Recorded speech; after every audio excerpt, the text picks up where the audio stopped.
Hey everybody, it's Angela and I am back with another process video, and this is going to be of my other granddaughter, and I have 3 photos and a piece of beach glass to put on this layout. And I want to start with a piece of watercolor paper. My watercolor paper is 11 by 15, so I trimmed the 15-inch side down to 12, and so this is 11 by 12, so I will have to back it by a 12 by 12 with a 12 by 12 piece of paper. And I'm going to use these 3 oxide inks, and it's been a while since I've used them, so I was really excited to play with these. And so I pulled out this rubber stamp. It's a background stamp, this beautiful floral image, and I just want to kind of mix the colors on there, and then I'm going to add water to kind of blend them together on the paper. So I stamp it twice on here using those 3 different colors. And then I also have this lined quote stamp. And I thought this would be good for my journaling, and then also to kind of pull out. In her dress she has horizontal stripes, so this kind of brings a little bit of a stripy theme into the layout. So I put that down twice on there. So I'm liking that. And then I'm just pulling out my water brush, and I'm going to mix these colors around. I don't want to get rid of the floral image that's on the background, but I do want it to look kind of watercolory, kind of like ink pooled on there, and just kind of soften the whole thing down, and to really bring those colors out, because as you notice, the image itself, it's just a line image, and so you don't get a lot of the yellow and stuff on there. But when you add the water and spread it around, now I have quite a bit of yellow and blue and green on my page. You can really see the colors coming out, not just the line images. So that was what my thought was. And then I didn't really like that first stamp up there, so I'm gonna try to stamp it exactly over, and with a rubber stamp, that's a hard thing to do, but I get it pretty good. And like I said, this isn't a perfect crisp background. It's supposed to be kind of messy and watercolory, so I wasn't too concerned if the images didn't line up exactly. So I'm just putting some extra water on the page, trying to get a few drips. I don't want a ton, but I do want to work that color around the page and get them to blend a little bit and mix on the paper. And so I set that aside, and I get a piece of clear packaging and put some ink down on it with a bunch of water so that I can do some sprinkles. And then I just totally drip the rest of this on there and try to get some bigger splatters and some smaller splatters. And I'm going to do that with all the colors. So that was the yellow. And then I go ahead and get some of this blue color. You can see that one large yellow drip that came off the packaging, and I'll do that with this blue as well.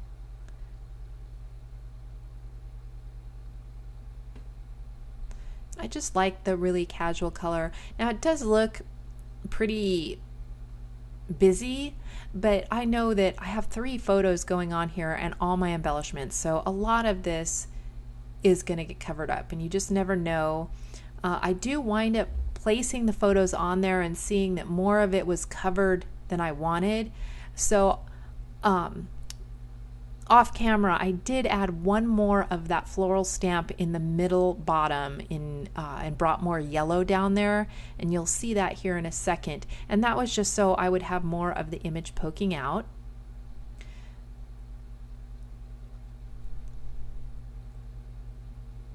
And here you can see the yellow on the bottom. So that's all I did, was add another of the yellow stamps at the bottom.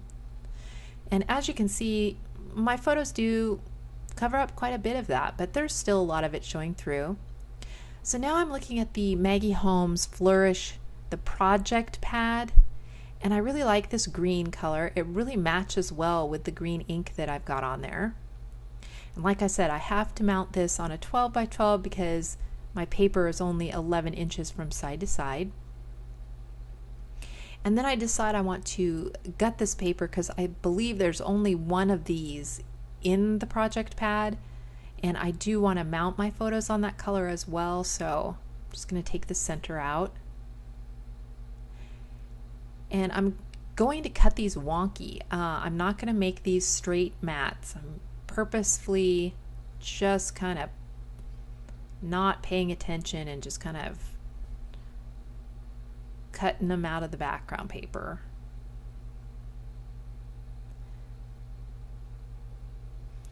So that just kind of gives my photos some breathing space. And then this is the Fancy Pants burlap and bouquet ephemera pieces. And I had these in my stash. I think I've only used them once, and I still had a lot of it in there. So I wanted to pull from them because they have the green and the blue and the yellow. And they also have a pink in there that I don't have on my background paper. So I do wind up bringing in just a few little touches of pink, but not a lot. So I'm kind of looking here and I'm thinking, yeah, I can make this work with these ephemera pieces. They have lots of little flowers that kind of match. And that's where I bring in these little tiny touches of pink. So with these smaller flowers. So I'm thinking, you know, that I'm kind of liking this. And I also look at the paper pad, and there is a sticker sheet in that project pad, and they have these bluey green color that matches just perfectly and this kind of yellow color that matches. So I just pull the hearts out and put them on there. And I put that gold heart and I pull it off, and later I do wind up putting some touches of gold on there and putting a gold heart back in there. And they also have this gold sticker sheet, which is where I get my title from here later. So these are some Recollections butterflies that were from my stash, and I really like this green one, and it has one layer that is gold, and so that's where I start bringing in the touches of gold into the layout.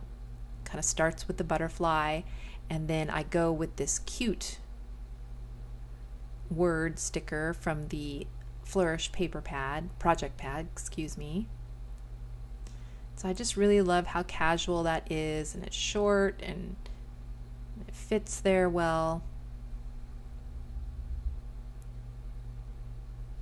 So I put some of the flowers up on foam tape, others are glued directly to the paper. And then this is the, we thought at first when she found it in the creek that it was an agate, but after I got a closer look at it, it's actually glass. It looks like the bottom of a bottle, but it's been in the creek a long time, so it's kind of like beach glass or tumbled glass. And it looks pretty yellow in the picture, but when it dried out, it was a little more white. And she had it, and then she forgot it somewhere, and it got left behind after they left. And I thought, you know, I have pictures of her with it, so I'm just going to put it on this page and save it, because otherwise, you know, it would get lost, or she would have already lost it and it'd be gone forever. So this way it's in the pictures, and it'll actually be in her scrapbook. So I'm putting a little bit of super sticky tape on the back of this flower because I do want it to stick over the top of that glass to kind of integrate that actually into the flower cluster. And I use super sticky tape with a tiny bit of E6000 on the back of that tumbled glass to make sure that that would stay on there. And because it is glass, it's actually very flat, so it shouldn't be a problem in the album. It was about the thickness of 2 pieces of foam tape, because on that flower I had to put 2 pieces of foam tape in order to lift it to the height of that glass. But once it gets into a page protector, it should be fine.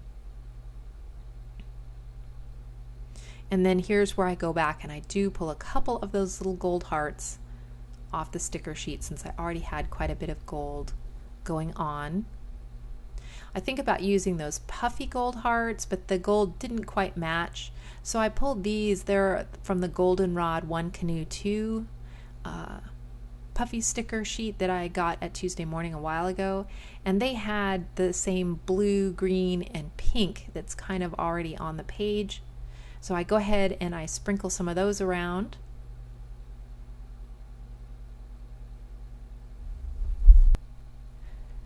Then off camera, I go ahead and I do my journaling on there. And then that is pretty much my completed layout.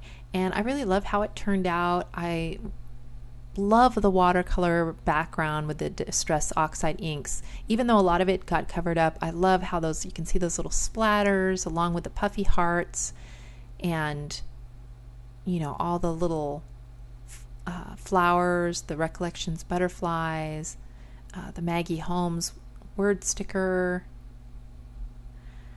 and just the fact that, you know, I have these pictures of her holding that, and then I have the actual piece of tumbled glass right there on the layout for her to look at when she gets older. So yeah, so anyhow, thank you guys so much for watching. If you have any questions or anything on this, please just leave me a comment below, give me a thumbs up, that's always helpful, and I will see you guys again in the next video. Thanks for watching. Bye.